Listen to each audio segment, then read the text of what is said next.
శ్రీమాత్రే నమ. జయ గురు దత్తాత్రేయ నమ.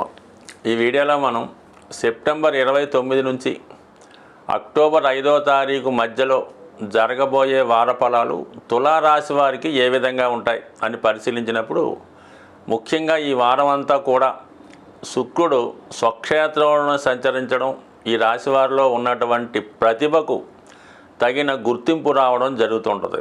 వారిలో ఉన్నటువంటి నైపుణ్యానికి తగిన గుర్తింపు రావడం వల్ల చక్కని అవకాశాలు ఈ వారంలో వీరికి రావడం జరుగుతుంటుంది. అంటే ఎక్కువగా ఈ తులారాశిలో సెలబ్రిటీ రంగానికి చెందిన వారు, సినిమా, యూట్యూబ్, వీడియో, మీడియా రంగాల్లో ఎక్కువ మంది ఉంటారు. ఏదో ఒక రంగంలో గుర్తింపు ఉంటుంది ఈ రాశిలో జన్మించిన వారికి. అటువంటి వారి ప్రతిభకు తగిన గుర్తింపు రావడం జరుగుతుంది. ముఖ్యంగా రాశిలో శుక్రగ్రహ సంచారం వల్ల జాతకుడికి ఈ వారంలో నూతన వస్త్రలాభం, వాహన లాభం జరిగే అవకాశం ఉంది. ముఖ్యంగా స్త్రీలకి వివాహ ప్రయత్నాలు ఫలించే అవకాశం ఉంది. వారికి విదేశ అవకాశాలు కూడా ఈ సమయంలో చాలా బలంగా రావడం జరిగింది. అంటే పంచమ స్థానంలో ఉన్నటువంటి శనితో శుక్రునికి కోణ దృష్టి ఏర్పడినప్పుడు స్త్రీలకి గొప్ప అవకాశాలు, కళారంగంలో ఉన్న వాళ్ళకి గుర్తింపు రావడం జరుగుతూ ఉంటుంది. మరి ఈ వారంలో 2 గ్రహాలు వ్యయ స్థానంలో సంచరిస్తున్నాయి. ముఖ్యంగా భాగ్యాధిపతి శుక్రుడు 12వ స్థానంలో ఉచ్చస్థితికి రావడం వల్ల జాతకుడు పుణ్య కార్యక్రమాల యందు ఆసక్తి పెరుగుతుంది. ఏదో ఒక పుణ్య కార్యక్రమంలో పాల్గొంటాడు. విద్యార్థులు చదువు కొరకు ఎక్కువ ధనాన్ని ఖర్చు పెట్టడం జరుగుతుంది. అలాగే జాతకుడు దూర ప్రాంత ప్రయాణం కానీ, దూర ప్రాంతంలో ఉన్నటువంటి పుణ్యక్షేత్రాలు దర్శించే అవకాశం ఉంటుంది. అంటే రవి ద్వాదశ స్థాన సంచారం వల్ల ప్రభుత్వానికి చెల్లించవలసినటువంటి ట్యాక్సులు, పన్నులు వగైరా చెల్లించవలసి ఉంటుంది.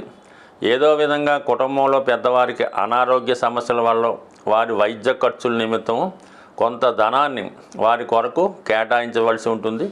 అలాగే కొంత సమయాన్ని కూడా వారి వరకు కేటాయించి వారికి ఏదైనా హాస్పిటల్లో చూపించడం కానీ, వైద్యం చేయించడం కానీ కూడా జరిగే అవకాశం ఉంది. అలాగే మీరు ఈ వారంలో ఒక ఆధ్యాత్మిక గురువుని కలుసుకొని వారి యొక్క సహకారంతో మీ జీవిత గమనాన్ని మార్చుకునే ప్రయత్నం జరుగుతుంది. ఇక భాగ్యస్థానంలో కుజ సంచారం, అంటే ధన సప్తమాధిపతి భాగ్యంలో ఉన్నప్పుడు కుటుంబంలో ఒకరికి ఏదో విధమైన అభివృద్ధి కలుగుతుంది. ముఖ్యంగా మీ జీవిత భాగస్వామికి వృత్తిలో అభివృద్ధి కానీ, విదేశ అవకాశాలు కానీ వచ్చే అవకాశం ఉంది. సో ఏదైనా భూములు, స్థిరాస్తుల వల్ల కలిసి వస్తాయి.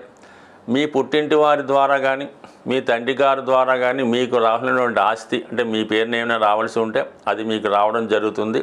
భూములపైన, స్థిరాస్తులపైన ఆదాయం పెరుగుతుంది.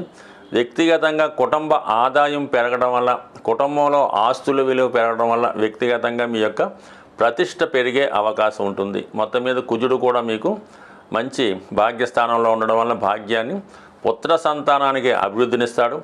అలాగే మరి పుత్ర సంతానం కలిగే అవకాశం కూడా శుక్రుడు భాగ్యస్థానంలో ఉన్నవారికి కలుగుతూ ఉంటుంది. ముఖ్యంగా మరి శని 5వ స్థానంలో ఉండడం వల్ల స్పెక్యులేషను, జోదం, అలాగే పేకాట, ఈజీ మనీ, పందాలు వాటి జోలికి వెళ్లకుండా నిజాయితీ మార్గంలోనే ధనాన్ని సంపాదించే ప్రయత్నం చేయాలి తప్ప ఏమాత్రం ప్రలోభాలకి, ఆశకి లొంగిన చాలా వరకు నష్టపోయే అవకాశం ఉంది. సాధారణంగా ఈ తులారాశి వారు ఏం చేస్తుంటారంటే, ఒక పని ఎన్నిసార్లు నష్టం వచ్చినా పదే పదే ఆ పని చేయడం వల్ల మొత్తం పోగొట్టుకోవడం జరుగుతూ ఉంటుంది. ఉదాహరణకు ఒకసారి మనకు ఆ పనిలో నష్టం కలిగింది అనుకున్నప్పుడు రెండోసారి ఖచ్చితంగా ఈ తులారాశి వారు ఆలోచించాలి తప్ప పదే పదే ఆ కార్యక్రమం చేయడం వల్ల పూర్తిగా నాశనం అయ్యే అవకాశం ఉంది. కాబట్టి ఎట్టి పరిస్థితుల్లో కూడా ఇటువంటి బలహీనతలకి, వ్యసనాలకి లోను కావద్దు. మరి గురుగ్రహం అష్టమ స్థానంలో ఉండడం వల్ల నిగూఢంగా, రహస్యంగా కొన్ని పొరపాట్లు చేయే విధంగా ప్రేరేపణ జరుగుతూ ఉంటుంది. 6వ స్థానంలో ఉన్నటువంటి రాహు కొంతమంది మిత్రుల సహకారంతో ఇటువంటి కార్యక్రమాల్లో పాల్గొనడం జరుగుతుంది. కాబట్టి సాధ్యమైనంత వరకు నిజాయితీ అయిన మార్గంలో వెళ్ళినప్పుడు 100% ఈ సక్సెస్ మీకు వచ్చే అవకాశం ఉంది. ముఖ్యంగా ఎవరైతే చాలా వరకు ఆర్థికపరమైన ఇబ్బందులు, లేదంటే వివాహాలు ఆలస్యం అవడం, కుటుంబంలో అందరూ నిరుద్యోగులుగా ఉండడం, ఇటువంటి కొన్ని కారణాలు మీ జాతకంలో ఉన్నటువంటి పితృదోషాలకు కూడా కారణం అవ్వచ్చు. ఈ విధంగా ఎవరైతే ఇటువంటి సమస్యలతో బాధపడుతున్నారో వాళ్ళకి ఈ వారంలో ఏర్పడినటువంటి, అంటే ముఖ్యంగా అక్టోబర్ 2వ తారీఖున ఏర్పడినటువంటి మహాలయ అమావాస్య రోజు మరి పితృదేవతల యొక్క సంతృప్తి కొరకు ఆ రోజు ఏదైనా దేవాలయంలో కానీ ఎవరికైనా తీసుకున్న వారికి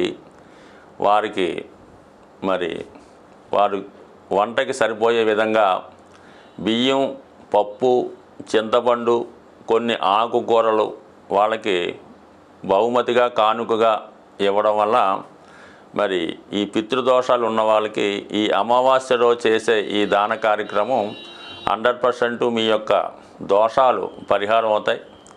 అలాగే మీ కుటుంబంలో ఉన్నటువంటి సమస్యలు కూడా చాలా వరకు సాల్వ్ అవుతాయి. ఈ విధంగా చేయలేని వారు కనీసం ఆ 2వ తారీఖు, అక్టోబర్ 2వ తారీఖు అమావాస్య రోజు ఏదైనా గోశాలకు వెళ్ళి కానీ, లేదంటే మీ సమీపంలో ఉన్నటువంటి గోవుకి ఏదో విధంగా ఒక నానబెట్టినటువంటి నవధాన్యాల్లో ఏదో ఒకటి, ముఖ్యంగా గోధుమలు కానీ లేదంటే శనగలు కానీ నానబెట్టి విధి విధానంగా గోవుకి బెల్లంతో కలిపెట్టి ఆ గోవుకి ప్రదక్షిణ చేయడం వల్ల ఖచ్చితంగా కూడా మీకు ఈ విధంగా ఉన్నటువంటి దోషాలు పరిహారమై అద్భుతంగా రాబోయే సంవత్సరం అంతా కూడా మీకు మంచి ఫలితం ఇవ్వడం జరుగుతూ ఉంటుంది. అంటే కొన్ని రోజుల్లో చేసే కార్యక్రమాలు విశేషమైనటువంటి ఫలితాన్ని ఇవ్వడం జరుగుతుంటుంది. అందులో ఈ మహాలయ పక్షంలో వచ్చే అమావాస్య, దాని తర్వాత మీకు అక్టోబర్ 3 నుంచి మరి దసరా నవరాత్రులు ప్రారంభమవుతున్నాయి కాబట్టి మరి ఈ సమయంలో ఎవరైతే అమ్మవారి ఆరాధన, లక్ష్మీ ఆరాధన చేస్తుంటారో వారికి అఖండ సౌభాగ్యం కలిగే అవకాశం ఉంటుంది. అయితే ముఖ్యంగా మీరు పెద్దగా ఏమీ కష్టపడక్కర్లేదు. ఈ 3వ తారీఖు నుంచి ప్రారంభమయ్యే నవరాత్రి రోజు చక్కగా ఒక మంచి టైం మీరు ఎన్నుకొని, అది వీలైతే ప్రాతకాల వేళ సూర్యోదయానికి ముందుగానే మీరు మీ యొక్క కాలకృత్యాలు తీర్చుకొని మీకు ఇష్టమైనటువంటి ఏదో ఒక భగవంతుడు సంబంధించినటువంటి శ్లోకాన్ని, లేదంటే అందరికీ సౌభాగ్యాన్ని, ధనాన్ని ఇచ్చే కనకదార స్తోత్రాన్ని ప్రతిరోజు ఒక నిర్దిష్టమైన సమయంలో నవరాత్రులు ముగిసే వరకు కూడా సుమారుగా ఈ 9 రోజులు విధి విధానంగా దాన్ని పారాయణ చేయడం కానీ, లేదంటే శ్రద్ధగా వినడం చేయడం వల్ల సాధ్యమైనంత వరకు ఈ 9 రోజులు నియమంగా ఉంటూ సాత్విక ఆహారం తీసుకుంటూ ఎటువంటి అసాంఘిక కార్యక్రమాలు, ఎటువంటి వ్యసనాలకి లోను కాకుండా కేవలం సాత్విక ఆహారం తింటూ నియమంగా ఉండడం వల్ల ఖచ్చితంగా మీకు మంచి సమయం మారుతుంది. అలాగే గ్రహంలో, అంటే జాతకంలో ఉన్నటువంటి గ్రహ దోషాలన్నీ కూడా సాల్వ్ అయ్యి మీకు చాలా వరకు మంచి ఫలితాన్ని కూడా ఇవ్వడం జరుగుతూ ఉంటుంది. సో ఏదైనా మనం కొన్ని పర్వదినాల్లో చేసే విధంగానే ఈ దసరాలో ఈ 9 రోజులు ఎవరన్నా సరే చిన్నవారి నుంచి పెద్దవారి వరకు చేయడం వల్ల ముఖ్యంగా జాతకంలో శనిగ్రహం ద్వారా వచ్చే దోషాలు, రాహుగ్రహం ద్వారా వచ్చే దోషాలు చాలా వరకు అమ్మవారి యొక్క అనుగ్రహంతో మీకు అవి పూర్తిగా తొలగిపోయే అవకాశం ఉంటుంది. కాబట్టి సాధ్యమైనంత వరకు మీకు ఎంతగా వీలైతే అంతగా చేయడం వల్ల ఎక్కువ విజయ అవకాశాలు పొందుతారని ఆశిస్తూ స్వస్తి.